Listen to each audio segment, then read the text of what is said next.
fire service আবার গেল আরে ফায়ার সার্ভিস আনি বেঁচে তো না ও কারের কত কল দিন ওনে কল দিলে নি বেঁচে তো sao mama wala kene ba ya gunu de sasa Allah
আমি দেখছি আমি ঘরেতে শুয়ে আসছিলাম শোয়া থাকা অবস্থা আমার আন্টি চিল্লাচিল্লি করতেছে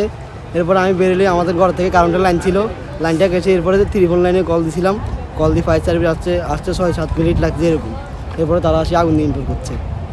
এটা একটা প্লাস্টিকের গোডাউন এটা অন্য ওখান থেকে আনি এখানে বাসাই করে আরও অন্য জায়গায় নিয়ে যায় কোনো আইডিয়া করা যায় না এখানে তো ফ্যামিলি বাসাও থাকে এখানে গ্যাসের বোতল টতল ছিল কেউ হতাহত হয় নাই এবং কারো কোনো ক্ষতি হয় নাই শুধু ঘরের মাল সামান এগুলো পুরা গেছে এমনি আরেকবার যাইয়ে দেখছি এবারে আগুন জ্বলে আগুন করে সিলাই মানছে আর জিজ্ঞেস কিসে আর কি উল্টা কইতাম পারি না এই দূরে দেখছি আর কিছু দেখিনি হ্যাঁ একাতে আগুন উৎসব হবে এখানে এমনি প্লাস্টিক ক্ষেত্রে গাছটা আছে কিনা ছিল আর কি আসলে জানি না এতটুকু জানি আগুনের তাপ কি আশপাশে গেছে আশপাশের কারো ক্ষতি হয়েছে না কারো ক্ষতি হয় না এমনি মানে বয় পাইছি আমরা ঘর তো যদি আগুন লাগে যায় সে কথা চিল্লাইছি এটা আমরা বিএসআরএম ফ্যাক্টরি থেকে জাম্বু ব্যাগ প্লাস্টিকের এলডি মাল আমরা টেন্ডার নিছি ওই মালগুলো এখানে বাছাই করে এবং আজকে বন্ধ ছিল কাজ নাই তালা মারা বেলা 11টার পরে আমি খবর পাইছি এখানে আগুন জ্বলতেছে তখন আমি আমার ফায়ার বোতল ছিল ওগুলো নিয়ে আসছি এসে দেখি তালা মারা আগুন জ্বলতেছে ফায়ার সার্ভিসকে কল দিছি ফায়ার সার্ভিস আসছে ফায়ার সার্ভিস এসে আগুন নিয়ন্ত্রণ করছি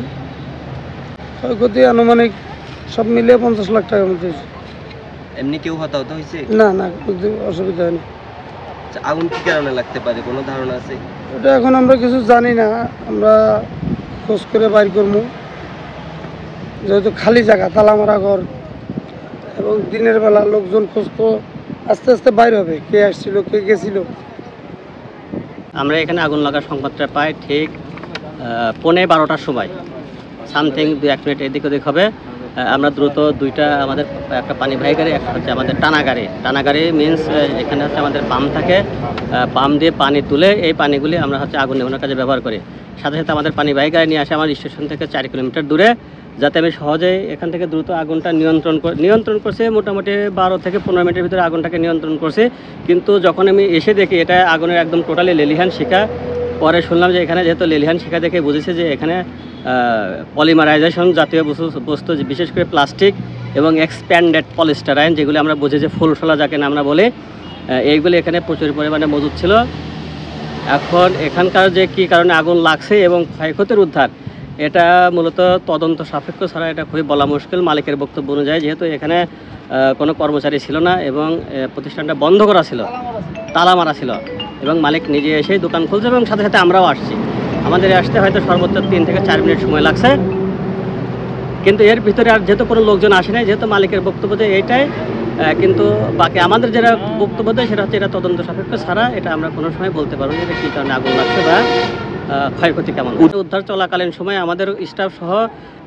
এই এলাকার লোকজন আমাদের যথেষ্ট আন্তরিকভাবে সহযোগিতা করছে প্লাস এই প্রতিষ্ঠানে কর্মরত অনেক কর্মচারী বাইরে ছিল ওনারাও দ্রুত আসছে এসে আমাদের সাথে কাজে খুবই আন্তরিকভাবে সহযোগিতা করছে প্রতিবেশী লোকদের এভাবে সহযোগিতা একান্তভাবে কাম্য এবং আমাদেরকে সহযোগিতা করছে বিধায় তাদেরকে অনেক ধন্যবাদ এই কাজকর্মের ক্ষেত্রে কেউ হতাহত হয় নাই